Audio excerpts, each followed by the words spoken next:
The first photograph was created by Thomas Wedgwood sometime around 1790 in a dark room. He coated silver nitrate on white paper or white leather with a portrait silhouette on top. This then created the negative shadow around the silhouette. Nevertheless, it failed to make a permanent image as it deteriorated as soon as the silhouette was removed and exposed to light. He deemed his experiments a failure as he never recorded or shared this information publicly, except for referencing silver pictures in one letter in 1791. This notion of failure is central to this paper. Slip is a play that I'm developing at the moment. As a director and a set designer, I'm creating an interdisciplinary design-led performance using digital and information art. The script uses witness testimony, archives and patient casebooks from a range of Irish asylums from 1800 to 1990. It is a female three-hander where each actor plays multiple characters and inanimate objects.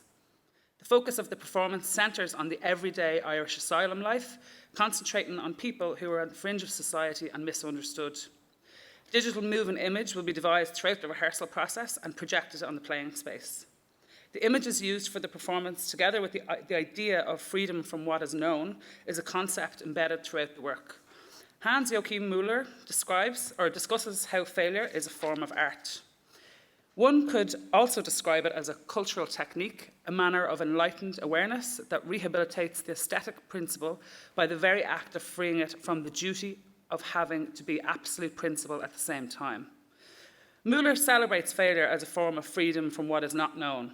Knowing how something does not work is just as important as knowing what does. So experimentation insists on this failure. Wedgwood's colleague, Humphrey Davis, wrote an account of his photographic experiment 10 years later in 1802, but he did not deem the experiment important enough nor successful in any way and discouraged any future investigations. In his experimentation process, Wedgwood's failure to capture permanency and failure to find success are why Wedgwood left the project. He thought that the only permanent commodity was his failure, not the captured image. The image's ephemerality and experimental failure only led to his ignorance of their success, and Davies' account of this event was essential into the development of photography. Therefore, recording the failure is as imperative for the experimentation and key to the developing process and enticing changes, or change even. Recognising that as a method of scientific discovery can lead to the more extraordinary inventive ideas. So Wedgwood actually died in England in 1803, and in the decades that succeeded him, asylums were being erected throughout the UK and Ireland. Asylums failed as a permanent solution for rehabilitating adults with intellectual disabilities, or ID, and illness.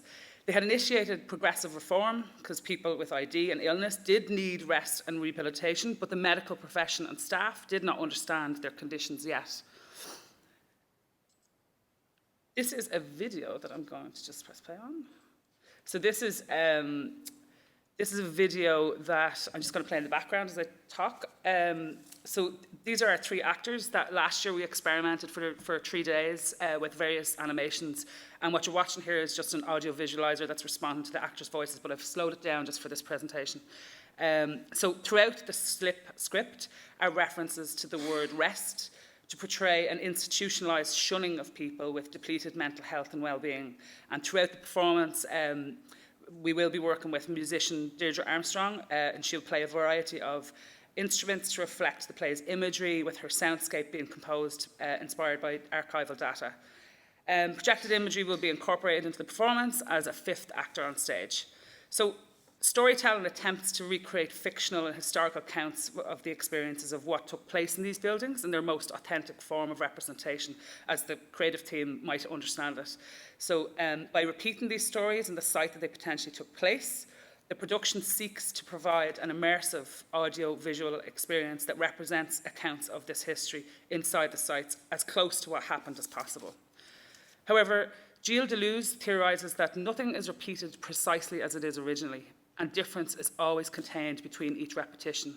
So within this difference is where progress and change happens. The space between each failure is key to a different task's outcome, and determining what the difference is where the difficulty can lie. And Deleuze theorises that instead of something distinguishing from something else, imagine something which distinguishes itself and yet that from which it distinguishes itself does not distinguish itself from it. So Wedgwood's successors distinguished their differences from his initial experiments because they knew that it was an unsuccessful outcome. So their process was similar, but with a very calculated difference. So our collaborator, playwright Rona Trench, also embedded the repetition of words and scenes taken from witness testimony to enhance the emotional anguish of the patient's experiences. So there's slight differences in each repetition, but this drives the concept or drives the transitions between the scenes or serves as a mean to depict like cycles of form within the asylum life. And failure can be cyclical as it forces a task to be repeated to contain another varied result. So the cycles of failure will be used throughout SLIP's performance, including in the set and digital media design. So glitch effects are often utilised to unsettle an audience in music and film, TV and in digital art. Destabilising an audience is a valuable tool to ameliorate a narrative. So after experimenting with many glitch effects, data moshing is the one that I am currently experimenting with as a visual glitch for my content creation. So the effect of, oh, I didn't stop that, did I? No, we'll go to the next one. So the effect of glitching through data moshing techniques misplaces the digital image within the frame. The image is moved by mistake or on purpose from its intended position, fracturing the image to create a layered effect. A digital image contains thousands of tiny frames, either squares, dots, lines, as a grid to represent an image, and data moshing manipulates and breaks the patterns of these pixels. So data moshed glitch effects take existing imagery and freeze, repeat, and melt it. It slightly changes it to convey a different outcome than the image that was initially expected to display. The failure of something, as it is repeated, creates a distinct new fleeting pattern until the next glitch or repetition occurs.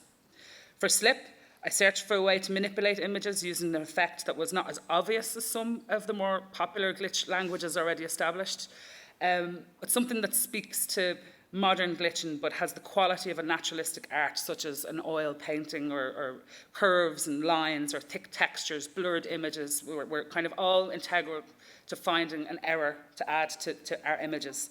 And data moshing solved this problem. Another little video. So this is a glitch artist I found on YouTube called The Melter. You can check him out.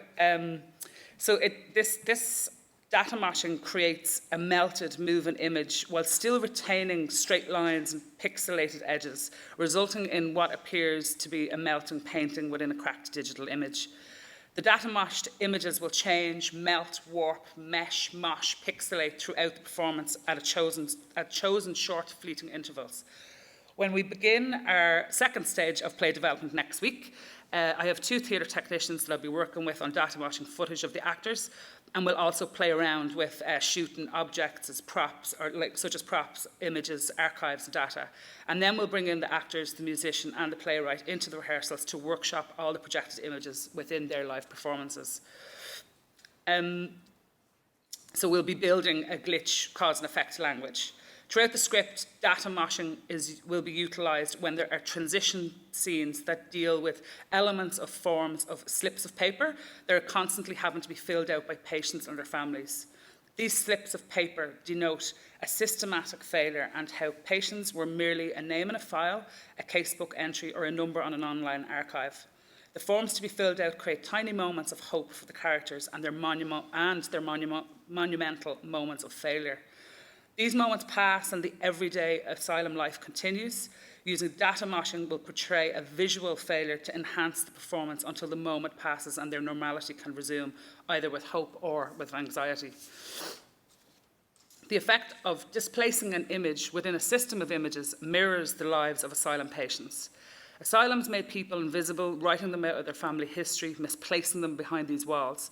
And the data moshed kinetic image represents the people who were and still are shunned from Irish life and the stigmas that still exist today. Past failures are ephemeral, like Thomas Wedgwood's fading first photograph, almost forgotten until Humphrey Davis slipped in an account of their failure, rescued by his records. And the asylums are becoming a distant memory for most, and it's it's crucial to keep these stories alive.